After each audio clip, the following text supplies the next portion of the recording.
cómo trata o cómo ha tratado históricamente Justicia y Paz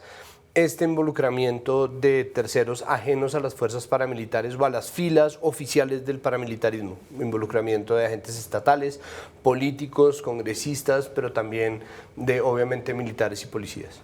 Pues en algunas decisiones de la jurisdicción se ha planteado lo que hemos denominado el método paramilitar.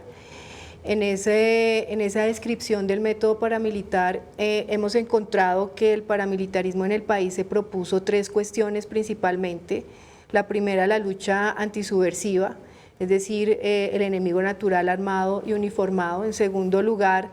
toda eliminación de toda conducta contestataria popular, sindicalista o contestataria,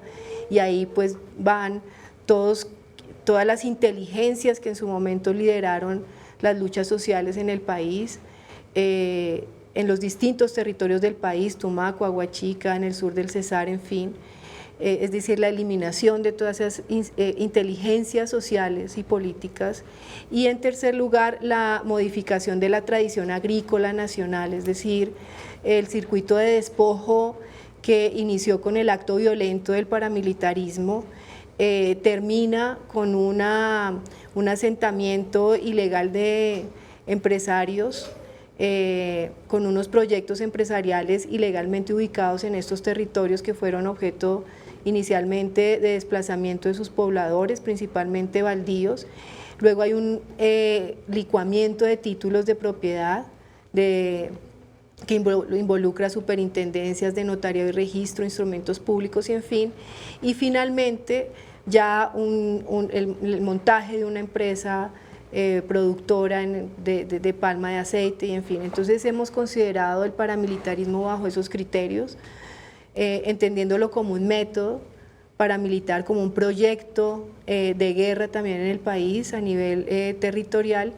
y de ahí pues que se deduzcan esas responsabilidades de terceros como integrantes de la estructura binaria del paramilitarismo. Es decir, el paramilitarismo no solo se puede entender como el agente armado que está en los territorios, sino también aquel que se beneficia de los actos violentos del paramilitarismo, quien contribuye de manera funcional a la expansión y consolidación de estas organizaciones criminales en el país, quien hace aportes y se beneficia. Entonces, al entender el paramilitarismo como una estructura binaria, si no se llega a quienes financian o se benefician del paramilitarismo, indudablemente que los actores armados seguirán siendo fungibles. Una pregunta adicional ahí, esta segunda parte, la eliminación de cualquier movimiento popular, idea contestataria, cualquier base social de rebeldía, ¿tiene algo que ver o es una herencia de la Escuela de las Américas, como de esa doctrina anticomunista que se adoptó un poco en la Guerra Fría, que sirvió además para instalar estos regímenes militares en el Cono Sur, pero que termina obviamente permeando América Latina de México hasta la Patagonia? Pues el relato histórico permite concluir algo así, o sea, permite anunciar cómo esas concepciones o ese adoctrinamiento veían como enemigo a todo lo que atentara contra el statu quo. Esa es una narrativa que ha acogido Justicia y Paz, que precisamente ha quedado plasmada en diferentes decisiones judiciales, pero no solo ese adoctrinamiento, sino también las leyes que en su momento y desde el 65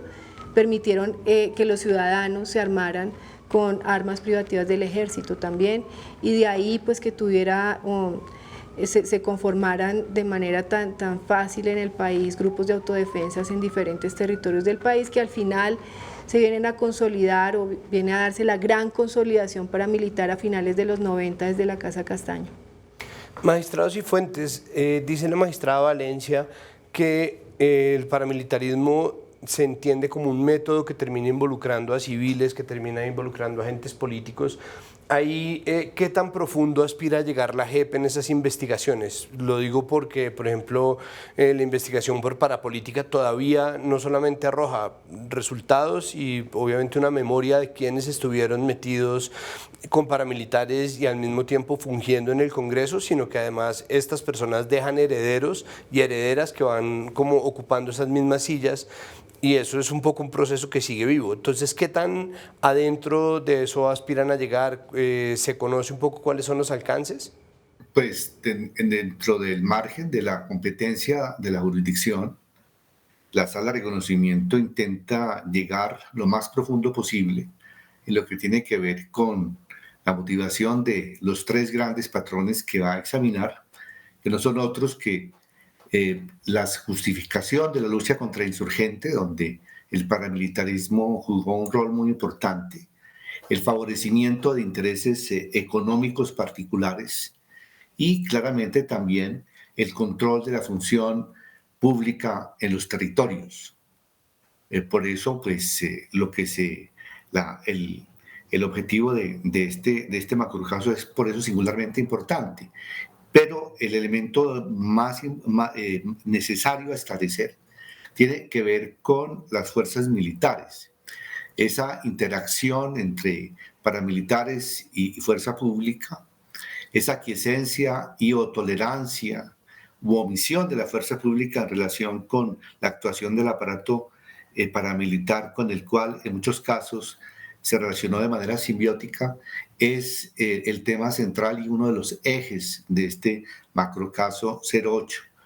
justamente para esclarecer a fondo la conducta de los militares, que es parte de la indagación necesaria de la jurisdicción. Resulta necesario conocer muy a fondo la manera como se estructuró esta relación criminal, fuerza pública, paramilitarismo. Magistrado Valencia, antes de irnos a una pausa, hay una lucha constante en contra de la memoria popular que ha ejercido el paramilitarismo a través de alguna forma, sus herederos. Y esto se ha visto, por ejemplo, en municipios como Trujillo Valle, en donde constantemente se derriba y se reconstruye la Casa de la Memoria, que habla sobre la masacre de Trujillo, que pasa en las universidades, que está siendo perseguida como en estamentos de la sociedad. Esta documentación porosa y combatida del fenómeno paramilitar en los territorios ha sido acervo suficiente para hacer la investigación. ¿Qué tan difícil la tuvo Justicia y Paz en el arranque para poder hacer como una documentación precisa de los alcances de lo paramilitar en Colombia? Sí, nosotros como uno de los requisitos sustanciales de nuestras audiencias son los contextos